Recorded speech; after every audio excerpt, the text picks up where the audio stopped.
You better mind your P's and Q's, because it's the law.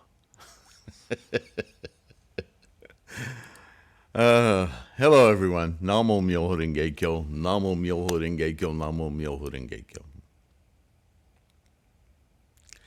Yeah, I don't know. Each generation grows up with their own social, cultural rhetoric for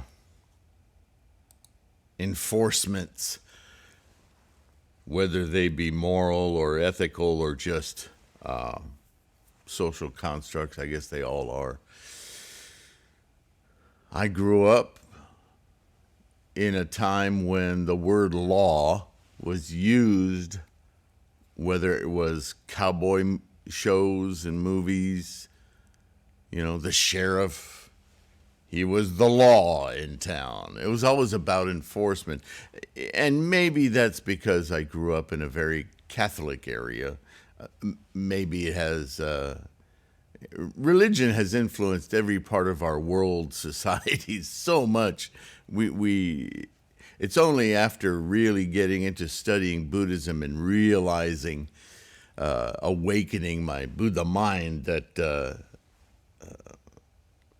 it just became much more obvious how deeply ingrained these magical, mystical enforcements and how everybody uses it in marketing, right?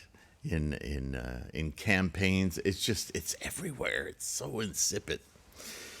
But anyway, all of that is to say, law. We read and we hear this word used throughout translations of Buddhist doctrine, from Shakyamuni to Nichiren. And if you're in that same camp as myself, where that word law always seems to come with a badge of some sort, I want to disabuse you of that association, because in regards to Buddhist teaching, that's not the law, quote unquote, that we're talking about. The law, as it's discussed in Buddhism, is more like the law you would encounter in science or mathematics. That law is about inscrutable observations, right? Like gravity. You can't deny the existence of gravity, of the effect of physical bodies moving through energy, creating a pressure that holds us to this planet, that when we drop something, it never goes up. Right? It's always the same. It's inscrutable, right? What is tickling my nose? Right? That's the law. The law is a truth that no matter how much we try or ignore these truths, they don't change. They're inscrutable. And then there are laws amongst laws, right? There are laws that say don't cross the street anywhere, use the intersection. That's a law. But then there's a law that says don't run a red light. That law is a little bit more consequential, right? And then there are laws that are like the foundation of many, many laws, if not all laws. That would be an amazing law, right? A truth that would be so fundamental that all other truths derive from it. That's an a priori law. That's a Latin term for priori being the basis for, the fundamental truth, right? That is the law that we're talking about. Myoho Renge Kyo. The fundamental truth being Buddha-ness. But Buddha-ness is a tricky word for us samsaric beings, right? Because it sounds like other. Boy, we're so hooked into that self and other, yeah? So let's talk about that. Welcome. Thank you for being here. Thank you for practicing. I've noticed there's been a significant uptick in the ebooks. Thank you so much for that. Really helps me, my multiple personality here, but helps me continue to churn away at research and creating these resources for all of us to secure our practice, to feel confident, to know what it is we're doing, right? I mean, we're so trained everywhere in society to just do it, don't ask. But again, if you're anything like me, I can do some of that, but at some point I go, okay, what am I doing? Right? And we need that information. We're samsaric beings. That's how we create confidence and security in knowing and feeling as though we are actively doing something of consequence, right? So you need to know when you're invoking your Buddha-ness that you're invoking your Buddha-ness. And it requires all of this other ancillary information to feel, yeah, not only am I doing that, but I understand what it means for me to be doing that. And most importantly, maybe, for our existence as bodhisattva, to be able to better witness it. Because isn't that what Buddha-ness is about? Becoming aware, awakened, enlightened to the actual truth, the a priori truth. The truth that is so fundamental is true of all phenomena in the universe. Man, not just true for me, for you, for the earth, for lizards, for trees, for me, for the moon, but everything, every phenomena, gravity. Yeah, that's you hear me say it all the time. It's immense, the mindscape that we awaken. All right, Sylvain, stop moving your arms. I'm going to really try. Law. Myoho Renge Kyo. First association with that word, Myoho Renge Kyo. Second, engine of life. What is Myoho Renge Kyo describing? And this is what I was leading to with the word Buddha-ness. It's not that Buddha-ness exists as a thing, right? Because we thingify, or a condition, or a phenomena in the universe. That's not Buddha-ness. Buddha-ness is, in the scope of the entire universe, Buddha-ness is your mind and its ability, sentience, to witness it. Do you realize how special that is? Special.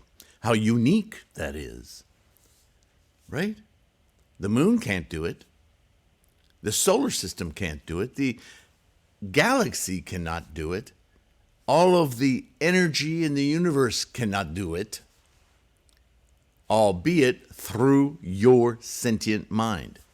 How amazing is that? Nichiren talks about how rare an opportunity it is to be able to do this.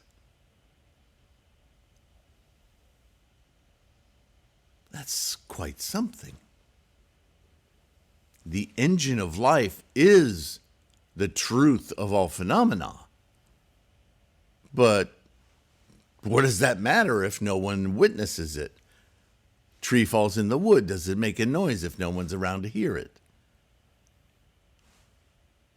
Do you know? How would you? You weren't there.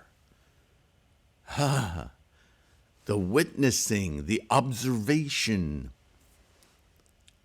of all the immensity of the universe.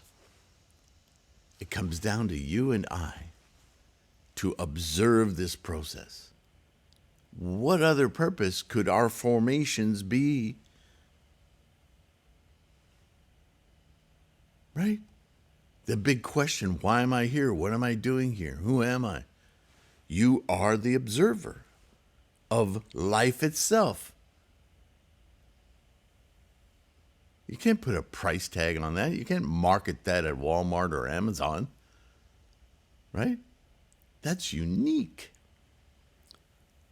Third, the fundamental process of all life and physical reality, quote unquote. So what? Right? Of what value is that without a witness? Fourth, the truth. The truth. Well, that word is bandied around a lot. Maybe even more than law. But those are the word associations I'm making with this term. It is called the law not because a Congress ratified a bill and turned it into legal boundaries of civil conduct. Although you could say, interesting statement, that when Shakyamuni was teaching the Four Noble Truths early on, right? He talked about living life, our life, in the noble eightfold path.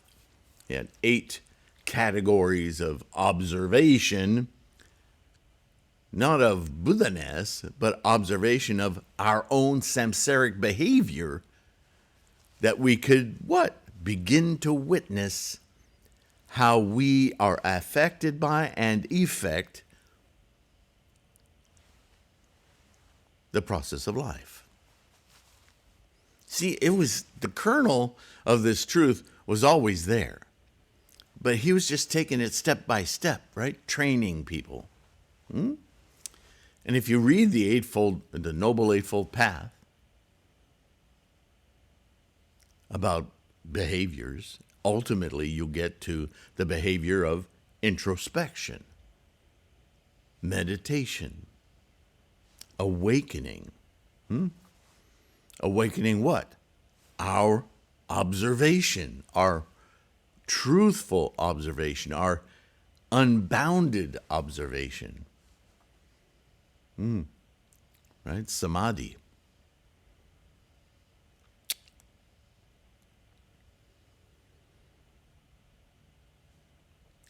Rather, because it is an inescapable and fundamental principle of life, not your life, my life, yes, that, but all life, the cosmos, and all that is extant in the cosmos.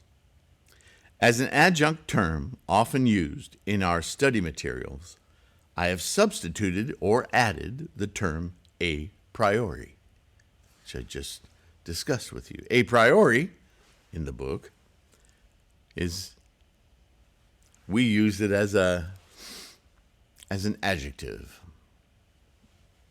Could be noun, not as important as what it means.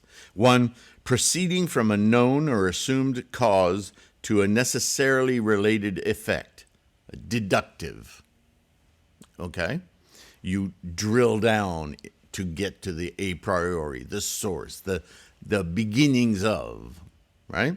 Number 2, derived by or designating the process of reasoning without reference to particular facts or experience. Don't rely on anything else. We're reasoning out without opinions and other things clouding our minds, right? Getting to that point of knowledge. a priori. Third, knowable without appeal to particular experience. In other words, it's so true, so fundamental, that you don't have to get anecdotes or, well, when I did this, it was obvious that. No, we don't need all of that. It's just obvious. Like gravity, yeah? The basis of all life, irreducible and perceived in our own mind as potential experience. Right? That's the key of what I was saying earlier, that just because it's happening doesn't make it true. It's our potential for experiencing it that validates, oh, look, that's happening. Along with me, with you. We are being momentums, right? Of moment to moment. True. True,